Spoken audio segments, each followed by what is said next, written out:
2025 시즌을 향한 스토브리그의 찬바람이 뼈를 파고들기 시작한 지금, 화수분 야구의 상징이었던 두산 베어스가 야구계를 뒤흔드는 거대한 칼을 빼들었다. 이는 단순한 선수단 정리가 아닌 대격변이라 불릴 만한 무려 11명의 대규모 방출 명단을 발표한 것이다.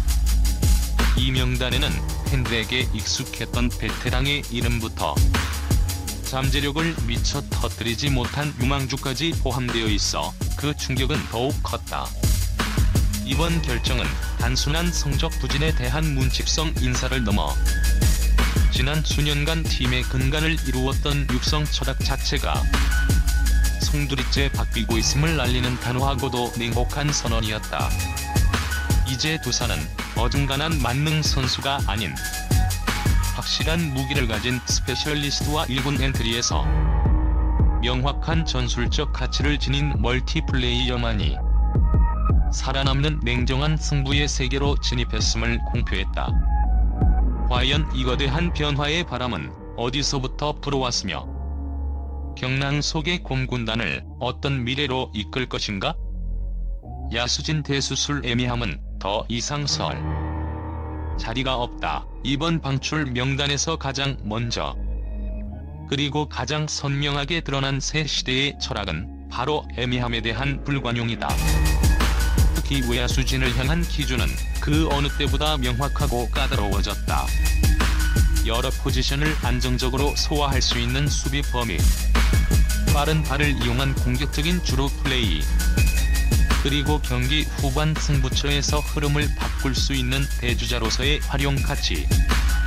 이 세 가지 기준에서 확실한 자신만의 색깔을 보이지 못하는 선수는 더 이상 두산의 청사진에 존재하지 않았다. 그 대표적인 예가 외야수 김민규다. 그는 타격, 수비, 주루 모든 면에서 평균 수준의 기량은 갖추고 있었지만 역으로 말하면 그 어떤 분야에서도 상대에게 위협을 줄 만한 확실한 족적을 남기지 못했다. 1군에서 대타로 쓰기엔 파워가 부족했고 대수비로 활용하기엔 수비 범위가 특출나지 않았으며 대주자로 내세우기엔 폭발적인 스피드가 없었다. 결국 그의 무난함과 애매함이 프로의 냉정한 세계에서 방출의 칼날을 피하지 못하게 한 것이다. 박민재 역시 마찬가지였다. 팀이 요구하는 새로운 기준 속에서 지난 몇 년간 뚜렷한 성장세를 보이지 못하고 자신만의 확실한 무기를 만들어내지 못하며 결국 팀을 떠나게 되었다. 내야진을 향한 잣대 역시 날카롭기 그지없었다. 코너와 미들 내야를 넘나드는 다재다능함, 실책을 최소화하는 안정적인 수비력, 팀 배팅과 주루 플레이에 기여할 수 있는 능력, 그리고 결정적인 순간에 감독이 믿고 내보낼 수 있는 전술적 특별함. 이 엄격한 기준에서 강동형의 방출은 많은 것을 시사한다. 그는 2군에서 OPS 0.816이라는 1군에서도 통할 수 있는 준수한 타격 성적을 기록했다. 하지만 구단 수뇌부가 원한 것은 단순한 스탯을 넘어 경기의 흐름을 바꿀 수 있는 결정적 한방 혹은 그에 준하는 전술적 가치였다. 그의 타격은 분명 인상적이었지만 팀의 승리에 직접적인 영향을 미치는 게임 체인저로서의 임팩트는 부족했다는 냉정한 평가가 내려진 것이다. 2군 여포에 만족할 수 없다는 팀의 의지가 엿보이는 대목이다. 강영구와 조재영 역시 멀티 포지션 소화 능력과 타석에서의 기여도 측면에서 팀의 새로운 기준을 충족시키지 못하며 아쉬운 작별을 고했다. 마운드 혁명 재현성 없는 투수는 필요 없다. 투수진을 향한 메시지는 야수진보다 더욱 단호하고 직설적이었다. 두산이 원하는 새로운 투수상은 다음 세 가지 중 적어도 하나의 확실한 무게를 갖춰야 했다. 타자를 압도할 수 있는 구위와 칼날 같은 제구력, 선발과 불펜을 오가며 여러 이닝을 책임질 수 있는 멀티 이닝 소화 능력, 그리고 어떤 상황에서도 기복 없이 꾸준한 결과를 만들어내는 절대적인 안정성. 코칭 스태프는 이 모든 것을 재현성이라는 하나의 키워드로 압축했다. 어제의 호투가 오늘의 난타로 이어지는 투수는 더 이상 미래를 함께할 수 없다는 뜻이다. 이 무자비한 기준 아래 수많은 투수들이 짐을 싸야 했다. 이민석은 구위와 안정성 모두에서 낙제점을 받았고, 최세창은 선발 투수도 확실한 개투 요원도 아닌 애매한 위치에서 자신의 명확한 역할을 찾지 못했다. 전서준은 좋은 날과 나쁜 날의 편차가 극심한 투구. 내용으로 재현성이라는 키워드에 정면으로 위배됐으며, 박용준 역시 불분명한 역할과 고질적인 제구 불안이 발목을 잡았다. 좌완 스페셜리스트로 기대를 모았던 나후는 정작 좌타자를 압도하지 못하고 멀티이닝 소화에 뚜렷한 약점을 보이며 자신의 존재 가치를 증명하는 데 실패했다. 그리고 방출 명단에서 가장 충격적인 이름은 단연 이승진이었다. 한때 두산 불펜의 핵심 필승조 멤버였던 그마저도 변화의 칼날을 피하지 못했다.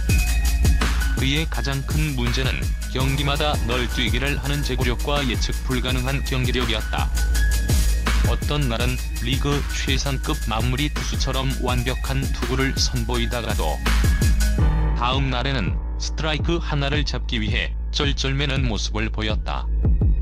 팀은 더 이상 잘 던지는 날에 기대를 거는 도박을 할 수 없었다. 언제나 계산이 서는 예측 가능한 투수를 원했고, 이승진은 그 기준에서 멀어졌다. 그의 방출은 두산이 과거의 영광이나 이름값에 일절 연연하지 않고 오직 미래의 재현성과 전술적 가치만을 기준으로 팀을 재편하겠다는 강력하고도 서늘한 의지의 표명이다.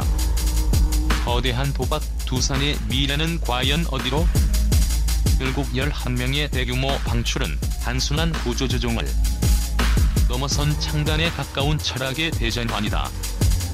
이제 두산 베어스는 모든 선수가 자신의 역할과 무기를 명확히 인지하고 어떤 상황에서도 계산 가능한 플레이를 펼치는 고도로 전문화되고 전술적인 현대 야구 팀으로의 진화를 꿈꾸고 있다. 이는 분명 성공할 경우 팀을 다시 한번 왕좌에 도전할 수 있는 강팀으로 끌어올릴 수 있는 담대한 시도다. 하지만 동시에 이는 매우 위험하고 아슬아슬한 외줄 타기와 같은 도박이기도 하다. 확실한 주전급이 아닌 선수들을 대거 정리하면서 팀의 전체적인 뎁스가 얇아질 수 있다는 현실적인 우려가 크다. 144경기라는 긴 시즌 동안 부상이나 부진과 같은 예기치 못한 변수가 발생했을 때 과연 현재의 선수단으로 버텨낼 수 있을지는 미지수다. 또한 새로운 철학이 실제 경기에서 시너지를 내지 못할 경우 걷잡을 수 없는 추락으로 이어질 수 있다는 불안감이 공존한다. 과연 두산의 이 거대한 도박은 성공적인 혁명으로 역사에 기록될 것인가? 아니면 실패한 리빌딩이라는 오명을 쓴 채 무모한 모험으로 막을 내릴 것인가? 스토브리그의 차가운 바람 속 야구 팬들의 모든 시선이 이제 두산 베어스의 다음 행보에 뜨겁게 쏠리고 있다.